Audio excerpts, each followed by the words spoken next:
या देवी सर्वभूतेषु शक्तिरूपेण समस्थिते नमस्तस्मै नमस्तस्मै नमस्तस्मै नमो नमः। सर्वमंगल मांगल्ये शिवे सर्वार्थ साधके शरण्ये त्रियंबिके गौरी नारायणी நமோஸ்துதே. அன்பான யோகா மாஸ்டர் மீடியா மெம்பர்களுக்கு வணக்கம். நீங்களும் உங்கள் அன்பு குடும்பத்தாரும் உங்கள் எண்ணம் போல் வாழ்க்கை வாழ இந்த நாள் இனிய நாளாக வாழ்த்துக்கள்.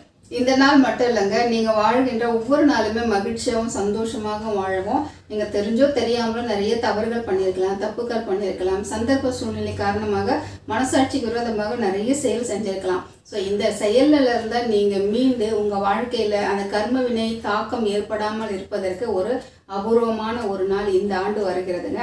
இந்த நாள் என்பது 30 வருஷத்துக்கு ஒரு முறை தான் வரும். அதனால தயவு செஞ்சு யாருமே இந்த நாளை மிஸ் பண்ணிடாதீங்க. அந்த அபூர்வமான நாள் என்பது தை அமாவாசைங்க. அதாவது இந்த 2022ஆம் ஆண்டு வருகின்ற தை அமாவாசைக்கு 5 சிறப்பு அம்சங்கள் இருக்குங்க. என்ன அப்படின்னா, நம்ம பஞ்சாங்கத்தின் அடிப்படையில் தை அமாவாசை என்பது வருகின்ற அடுத்த நாள் பிப்ரவரி மாதம் 1ஆம் தேதி 2022 காலை 11:16 முடிவடைகிறது.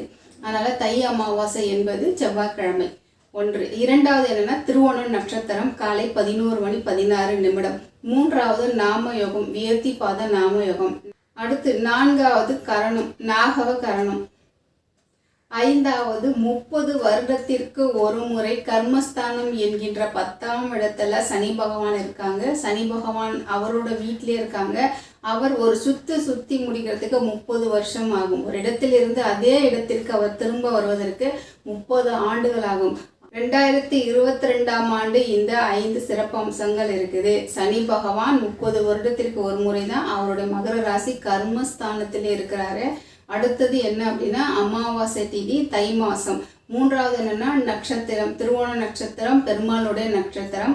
அந்த திதி தர்ப்பணம் கொடுப்பதற்கு ஏற்ற ஒரு நாள்.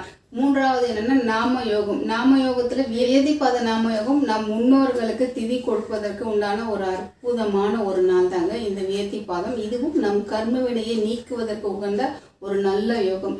5வது என்ன அப்படின்னா, நாகவ கரணம். அவருடைய அதிபதி யாருன்னா ராகு பகவான். ராகு பகவான் என்பது நம் முன்னோர்களை குறிக்கின்ற காலம். அதனால 2022 வருகின்ற இந்த தை அமாவாசை என்பது இந்த 5 சிறப்புகளையும் பெற்றிருக்கிறது. இந்த அபூர்வமான நாளில் நீங்கள் உங்கள் முன்னோர்களை நினைத்து திதி கொடுக்கும் போது உங்கள் வாழ்க்கையில் வற்றாத செல்வம் வரும். நீங்கள் நினைத்த காரியங்கள் அனைத்துமே வெற்றி அடையும். இந்த தை அமாவாசைக்கு அப்படி என்ன ஒரு சிறப்புனா, மாசம் வருகின்ற அமாவாசைக்கே சிறப்பு தாங்க. அதுவும் வருடத்தில் 3 அமாவாசைக்கு மிக மிக சிறப்பு. ஆடி அமாவாசை. ஆடி அமாவாசையில நம்முடைய முன்னோர்கள் என்று சொல்கின்ற பித்ருக்கள் அவங்க லோகத்திலேருந்து கிளம்புற நாள். அடுத்தது புரட்டாசி அமாவாசை, அவங்க நம்ம வீட்டுக்கு வருகின்ற ஒரு நாள். 3வது தை அமாவாசை, பித்ருக்கள் அவங்க லோகத்திற்கு செல்கின்ற நாள். அதனால அவங்க லோகத்துக்கு அவங்கள தங்கு தடை என்று செல்ல வைக்கின்ற ஒரு வழிபாட்டு முறை தான் இந்த தை அமாவாசை. அதனால தான் இந்த தை அமாவாசைக்கு மிக சிறப்பான ஒரு பலன். இந்த தை அமாவாசையில் நீங்கள் உங்கள் முன்னோர்களுக்கு எளிமையான முறையில் நீங்கள் திதி தர்ப்பணம் கொடுத்து உங்கள் வாழ்க்கையிலையும் பிரகாசமாக்கி அவங்களையும் நிம்மதியாக அவங்களோட லோகத்துக்கு வழி அனுப்பி வைங்க. நாம் செய்கின்ற இந்த எளிமையான ஒரு வழிபாடு நம் முன்னோர்களுக்கு ஆத்ம சாந்தியை மட்டும் தரலங்க, நம்ம வாழ்க்கையில் நம்முடைய கர்ம வினைகளை நீக்கி நாம் நன்றாக இருக்கிறதுக்கும் நம்முடைய சந்ததிகள் நன்றாக வாழ்வதற்கு உண்டான ஒரு அற்புதமான ஒரு வழிபாட்டு நாள். இந்த தை அமாவாசையில் முன்னோர்களை திதி தர்ப்பணம் கொடுக்கறத பெருமாள் கோயிலில் கொடுக்கலாம், வாத்தியார் வைத்து கொடுக்கலாம், கடற்கரை ஓரங்களில் கொடுக்கலாம், நீர்நிலைகளில் கொடுக்கலாம். ஆனால் இந்த வருடம் ஊரடங்கு காரணமாக நீங்கள் கொடுக்க முடியாத ஒரு சூழ்நிலை ஏற்படலாம். இந்த அமாவாசையெல்லாம் கண்டிப்பாக நம்ம திதி தர்ப்பணம் கொடுக்கணுமா? அவங்க தான் ஏற்கனவே இறந்து போயிட்டு இன்னொரு ஆத்மாகவா அவங்க பிறவி எடுத்துகிட்டு இருப்பாங்க. இதை நம்ம கொடுக்கறதுனால அவங்களுக்கு சேருமா சேராதா அப்படின்ற ஒரு கொஸ்டின் மார்க் உங்கள் எல்லாருக்கிட்டையுமே இருக்கும். அவங்களுக்கு சேருதா சேராமல் இருக்கிறதா அப்படின்றது நம்மளுடைய கேள்விகள் அல்ல. நம் தலைமுறையினரும் மகிழ்ச்சியாக சந்தோஷமாக வாழணும் அப்படின்னா நாம் இந்த திதியை கண்டிப்பாக கொடுக்கணும். அதாவது நம்ம பிறக்கும் போது எதுவுமே எடுத்துக்கிட்டு வரல, அதனால போகும்போது எதுவுமே எடுத்துகிட்டு போகிறதில்ல அப்படின்றது எல்லாருமே வழியாக சொல்லுவாங்க. ஆனால் நாம் பிறக்கும் போது நம்மளுடைய இந்து தர்மத்தின்படி 3 கர்ம வினையோடு 3 கடன்களோடு தாங்க நம்ம பிறக்கிறோம். ஒன்று ரிஷி கடன், இன்னொன்று தேவக்கடன், மூன்றாவது பித்ருக்கடன். ரிஷி கடனும் தேவக்கடனும் நாம எப்போ வேணாலும் அடைச்சிக்கலாம், அவங்க எதுவும் சொல்ல மாட்டாங்க. ஆனால் பித்ருக்கடன் என்பது நாம தினம் தினம் செய்கிற ரொட்டீன் ஒர்க். அமாவாசை கண்டிப்பா நாம திதி கொடுக்கணுமா? அப்படி திதி கொடுத்தா என்ன நடக்கும், திதி கொடுக்கலன்னா என்ன நடக்கும் அப்படின்னா, திதி கொடுத்தீங்க அப்படின்னா நீங்க நினைக்கின்ற வாழ்க்கையை மகிழ்ச்சியாக சந்தோஷமாக இந்த ஜென்மத்திலே நீங்க வாழ்ந்துடலாம். அப்படி திதி கொடுக்கலன்னா அதனோட விளைவுகள் மிக விபரீதமாக இருக்கும், ரொம்ப அதிகமாக இருக்கும் அப்படின்னு நம்முடைய ஜோதிட சாஸ்திரம் சொல்லுது. அதாவது என்ன அப்படின்னா, இப்போ ஒரு குடும்பத்தில் திதி கொடுக்காதவங்க குடும்பத்தில் பார்த்தீங்கன்னா வழியாக ஒரு குடும்பம் பார்த்தீங்கன்னா ஆண்களே இருக்க மாட்டாங்க, இன்னொரு குடும்பத்தில் பார்த்தீங்கன்னா பெண்களே இருக்க மாட்டாங்க, இன்னொரு குடும்பத்தில் பார்த்தீங்க அப்படின்னா குழந்தைங்க தர்தலியாக போகும். அப்படி இல்லை அப்படின்னா இந்த விபத்து கண்டம் அற்பாயிலாம் இறந்து போயிடுவாங்க. அதாவது அந்த குடும்பம் அந்த பிள்ளைகளை நம்பி தான் இருப்பாங்க, அவங்க தலையெடுத்தா நம்ம நல்லா இருக்கலாம் அப்படின்ற ஒரு எதிர்பார்ப்போடு இருக்கும். ஆனால் அந்த குழந்தைகள் இறக்கும் பொழுது இந்த வீட்டோட நிலைமை என்ன நினச்சி பாருங்க. இந்த திதி கொடுக்கலன்னா இந்த மாதிரி சிம்டம்ஸ், இந்த மாதிரி நிறைய விஷயங்கள் நடக்கும். இந்த மாதிரி விஷயங்கள் யார் வீட்லையாவது நடக்குது அப்படின்னா அவங்களோட ஜாதகத்தில் கரெக்டாக நம்ம பார்க்கலாம். எப்படி பார்க்கலாம் அப்படின்னா, அவங்களுடைய குடும்பத்தில் இருக்கிறவங்க எல்லாருடைய ஜாதகத்திலையும் சேர்ந்த மாதிரியே சூரியன் சந்திரன் இவர்களோடு சனி ராகு கேது இவங்க எல்லாருமே ஒரு கூட்டணியாக ஏதோ ஒரு இடத்துல ஒரு தொடர்பு பட்டாங்க அப்படின்னா அவங்க வீட்டில் அவங்க தலைமுறை, அவங்க வீட்டில் மட்டுமல்ல அவங்க தலைமுறையினரே பித்ரு தோஷத்தால் கஷ்டப்படுறாங்க அப்படின்றத நம்ம எளிதாக புரிந்து கொள்ளலாம். சரிங்களா?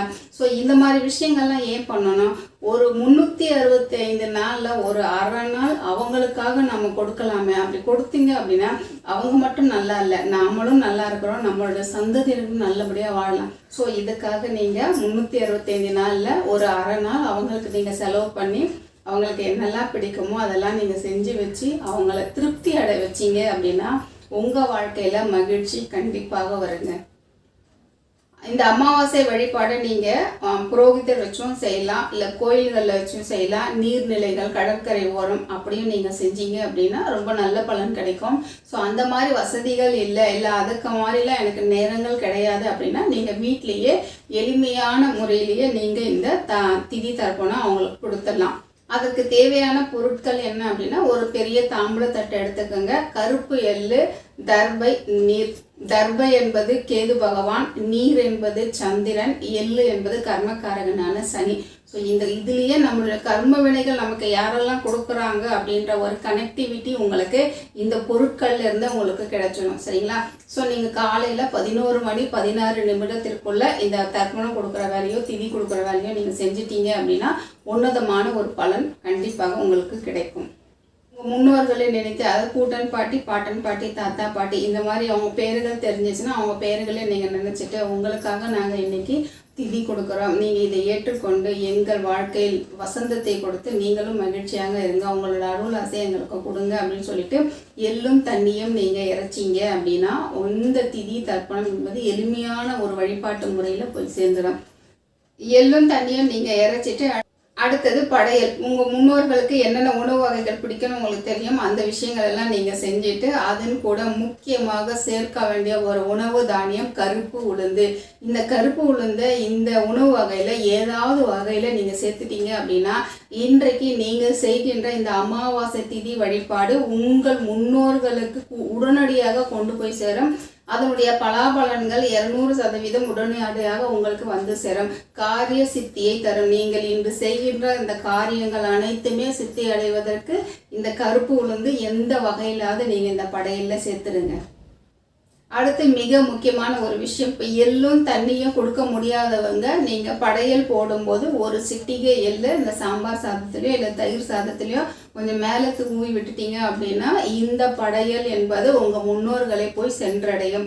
அதனால் நீங்கள் பயப்பட வேண்டிய அவசியம் இல்லை. அது இந்த உங்கள் படையலில் கொஞ்சம் கருப்பு எள்ளு, அந்த கருப்பு எள் கலந்த அந்த சாதத்தை நீங்கள் காக்காக்கி வச்சிடலாம். இந்த நாளில் நீங்கள் தானங்கள் கொடுக்கும் போது மிகப்பெரிய ஒரு பலன் உங்களுக்கு கிடைக்கும். ஏன்னா இந்த 2022ஆம் ஆண்டு தை அமாவாசை என்பது 5 சிறப்பம்சங்களை கொண்டது. இது 30 வருடத்திற்கு ஒரு முறை தான் வரும். இதற்கு பிறகு இந்த 5 விஷயங்களும், அதான் பஞ்சாங்கத்தின் 5 அடிப்படை விஷயங்கள் சேர்ந்து வருமா அப்படின்றது ஒரு சந்தேகம் தான். அதனால இந்த நாளை நீங்கள் யாருமே தவற விடாதீங்க. இந்த நாளில் நீங்கள் தானங்கள் கொடுக்கும்போது மிகப்பெரிய ஒரு உன்னதமான ஒரு பலன் கிடைக்கும். ஸோ நீங்கள் சாப்பாடு நீங்கள் மனிதர்களுக்கு தான் கொடுக்கணும்னு அவசியம் இல்லை. காக்கா, குருவி, நாய், மாடு யாருக்கு வேணாலும் நீங்கள் சாப்பாடு கொடுக்கலாம். மாட்டுக்கு அகத்திக்கீரை கொடுக்கலாம். கோதுமை தவிடு, வெல்லம், பச்சரிசி, வாழைக்காய் இது எல்லாமே நீங்கள் மாட்டுக்கு கொடுக்கலாம். நாய்க்கு, பூனைக்கெல்லாம் வைக்கும்போது தயிர் சாதம் அதில் சின்னதாக கொஞ்சம் கருப்பு எள்ளு கலந்து நீங்கள் வச்சிங்க அப்படின்னா இன்றைய நாளில் நீங்கள் செய்கின்ற இந்த வழிபாடுகள் பரிபூரணமாக பூர்த்தி அடையும். சரிங்களா? இந்த மாதிரி விஷயங்கள் எல்லாம் நீங்கள் கடைப்பிடிச்சு இந்த தை அமாவாசையை நல்ல வழிபாடு செஞ்சீங்க அப்படின்னா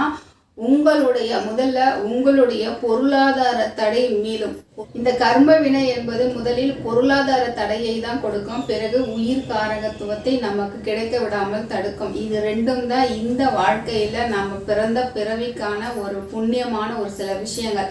ஸோ உயிர் காரகத்துவம் என்றது உறவுகள். அந்த உறவுகளையும் நாமும் நன்றாக வாழ வைப்பதற்கு பணம் வேண்டும். இது இரண்டும் சேர்ந்தது தான் ஒரு வாழ்க்கை. ஸோ முதல்ல கை வைக்கிறது, இந்த கர்மவினை கை வைக்கிறது இந்த ரெண்டு விஷயத்துல தான் கை வைக்கும். ஸோ அதனால தான் நம்ம எப்பொழுதுமே ஏதோ ஒரு மன சஞ்சலத்தோட, ஒரு விரக்தியோட, மன கஷ்டத்தோட எப்பவுமே வாழலாம். சரிங்களா? ஸோ இந்த விஷயங்கள்ல இருந்தா நம்ம விடுபடணும் அப்படின்னா நம்முடைய பூர்வ புண்ணியம் பலப்படணும், நம்முடைய பித்ரு தோஷம் நீங்கணும், குலதெய்வ தோஷம் நீங்கணும், நம்ம கூடயே இருக்கிற நம் ஜாதகத்தில் உள்ள அவயோகங்கள் அனைத்தும் நீங்கணும் அப்படின்னா முதல்ல நாம பித்ரு கடனை கழிக்க வேண்டும், இரண்டாவது குலதெய்வ கடனை கழிக்க வேண்டும். இவங்க ரெண்டு பேரையும் நம்ம ப்ராப்பராக நம்ம வாழ்க்கையில வழிபட்டுக்கிட்டு வந்துட்டாலே போதும். நம்ம வாழ்க்கையில ரொம்ப மகிழ்ச்சியா வாழலாம், வசந்தமா வாழலாங்க. நாம மட்டும் வாழ முடியாது. இப்ப நாம செய்யற இந்த வழிபாடு என்பது நம்மை மட்டும் சாராது, நம் உற்றார் உறவினர்களும் நம் குடும்பத்தில் உள்ளவர்கள் அனைவருக்குமே இந்த இந்த தை அமாவாசையில எளிமையான இந்த பரிகார வழிபாட்டு முறைகளை செய்து உங்கள் முன்னோர்களை அவங்க லோகத்திற்கு தடை இல்லாமல் மகிழ்ச்சியாக அனுப்பி வைங்க. அதே சமயம் நீங்களும் உங்கள் குடும்பத்தாருடன் மகிழ்ச்சியாக வாழுங்க. இப்போ செய்கிற இந்த எளிமையான வழிபாடு என்பது அவர்களுக்காக அல்ல, உங்களுக்காகவும் உங்கள் குழந்தைகளுக்காகவும் உங்களுடைய வருங்கால சந்ததியினருக்காகவும் தான். அதனால இதை கொஞ்சம் சிரமம் இல்லாமல் செஞ்சிடுங்க.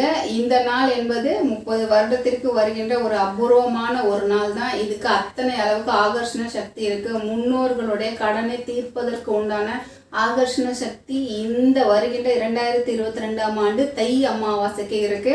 இந்த நாளை யாருமே தவற விடாதீங்க. நிறைய சிறப்பு அம்சங்கள் இருக்கு. உங்களுடைய கடன்கள், உங்களுடைய பிரச்சனைகள், உங்களுக்கு என்ன விஷயங்கள் எல்லாம் பிரச்சனைகள் இருக்கு, குழந்தையால பிரச்சனை, மனைவியால பிரச்சனை, கணவனால பிரச்சனை, பண பிரச்சனை, வேலை பிரச்சனை, வெளிநாட்டுக்கு போக முடியாம ஒரு பிரச்சனை, எது எடுத்தாலும் தடங்கள் பிரச்சனை, இந்த எல்லா பிரச்சனைகளையும் தீர்க்கும் ஒரு அற்புதமான ஒரு வழிபாட்டு நாள் தாங்க தை அமாவாசை. இந்த தை அமாவாசையை நீங்கள் நல்ல முன்னோர்களை நினைத்து ஆத்மார்த்தமாக வழிபட்டு உங்கள் வாழ்க்கையில் நீங்கள் நினைச்ச அனைத்து விஷயங்களிலும் வெற்றியடைய எல்லாம் வல்ல இறைவனை வேண்டி உங்கள் அனைவரிடமிருந்து விடைபெறுவது உங்கள் திதியோக கரணம் ஜோதிடர் யோக மனஸ்ரீ சர்வோஜனா சுகினோ பவந்து. நன்றி, வணக்கம்.